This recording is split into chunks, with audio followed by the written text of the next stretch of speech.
NBA 유산, 자원을 개발한다면서 무려 28조 원을 쏟아부었지만 외국 기업들의 호구 노릇만 한 해외 자원 개발 문제를 추적했습니다. 대표적인 에너지 공기업인 석유공사는 MB시대 5년간 해외 자원 개발을 위한 M&A에 무려 10조 원을 투입했습니다. 그러나 벌어들인 수익은 거의 없었고 부채만 4배로 늘었습니다. 이근행 PD가 보도합니다. 캐나다 로키 산맥 동쪽 알버타주입니다. 천혜의 자연환경을 자랑하는 곳이기도 하지만 수년 전부터 고유가 시대가 진행되면서 석유자원 개발 붐이 일고 있는 곳이기도 합니다. 이곳에 매장된 석유자원은 전통적 액체 원유인 크루드 오일과 천연가스, 그리고 모래나 암석 속에 섞여 고체 상태로 존재하는 샌드 오일입니다. 한국석유공사는 2009년 10월 하베스트라는 캘거리 소재 캐나다 석유 업체를 우리 돈 4조 6천억 원을 들여 사들입니다. 업계가 놀랄 정도로 큰 규모의 거래였지만 인수하는 데까지 불과 3개월밖에 걸리지 않았습니다. So, company was looking for capital domestically, internationally, in the U.S. and other jurisdictions, and coincidentally, in fact, I was in China when I first got a call from Korea National Oil Corporation. 당시 아쉬운 쪽은 하베스트였는데 먼저 구애를 한 쪽은 한국석유공사 측이었다는 얘기입니다. 석유공사는 왜 그래야만 했을까? 2008년 3월 이명박 대통령은 취임 직후 지식경제부 업무보고를 받는 자리에서 확실한 자원 확보 전략이 있어야 한다. 석유공사가 지금보다 5배는 돼야 한다는 지침을 내립니다. 구체적이고 공개적이었으며 절대적인 명령이었습니다. 그해 8월 이명박 대통령에 의해 석유공사 사장으로 낙점된 강영원 씨. 그는 일명 그레이트 KNOC 3020이라는 프로젝트를 추진합니다. 이명박 대통령 임기 내에 하루 생산량을 30만 배럴로 6배, 확보 매장량을 20억 배럴로 3배 이상 늘리겠다는 것이었습니다. 그것은 아주 그 당시로는 그 업적으로 인식이 돼가지고 정치적으로도 굉장히 주목을 받고 하여튼 그랬던 프로젝트였어요. 짧은 기간 동안에 높은 성과를 낸다는 건 사실 처음부터 어려웠었고, 또 저희가 어차피 후발로 들어가다 보니까 그 비교적 상태가 좋고 양호한 그런 그 사업들은 어찌 보면은 별로 남아있지 않아요. 이미 그거는 이제 기존 선진국들이 다 차지하고 있고, 저희한테 차라가 오는 건 어찌 보면은 좀 상당히 열악한 상태의 것들이 오는데, 그럴수록 이제 사실은 더 우리가 가지고 있는 모든 경험과 지식과 필요하면 또 외국의 또 좋은 기술들을 활용하고 하면서 정말 신중하게 차례차례 들어가야 되는데. 그렇다면 석유공사가 국민 세금 4조 6천억 원을 주고 산 하베스트는 어떤 기업일까? 하베스트는 탐사개발과 생산 단계를 의미하는 상류 부문과 정제 및 운송, 판매 단계를 의미하는 하류 부문을 모두 갖고 있던 업체입니다.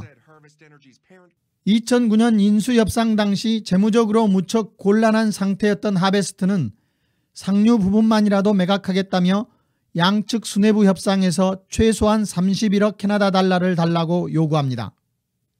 그런데 독점 협상 계약 체결 후 갑자기 태도를 바꿔 상류 부문을 팔지 않겠다며 매입 가격을 올리거나 하류 부문까지 통째로 인수할 것을 요구합니다. 이후 석유공사는 고작 엿새 만에 회사 전체를 인수하는 계약을 서둘러 체결합니다. 정유공장 등 하류 부문 인수로 인한 추가 비용은 9억 3천만 캐나다 달러였습니다. 우리 돈 1조 원가량을 주고 산 정유공장 날.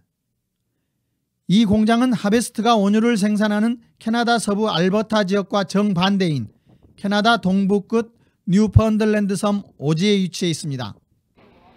어렵사리 찾아낸 인수 직전 날의 모습입니다. 1973년에 완공돼 중간에 개보수를 했지만 마치 거대한 고물탑을 연상케 할 만큼 노후 정도가 심해 보입니다. 날은 2009년 인수 후 매년 1억에서 1억 5천만 달러 전후의 영업 손실을 내고 있는 데다 국제 기준에 따른 회계 처리 결과 작년에는 5억 달러가량의 자산 손실이 추가 발생해 이미 발생한 손실만으로도 매입 가격을 넘어선 이를테면 깡통 공장입니다. 나를 그러면 더 투자를 하나요?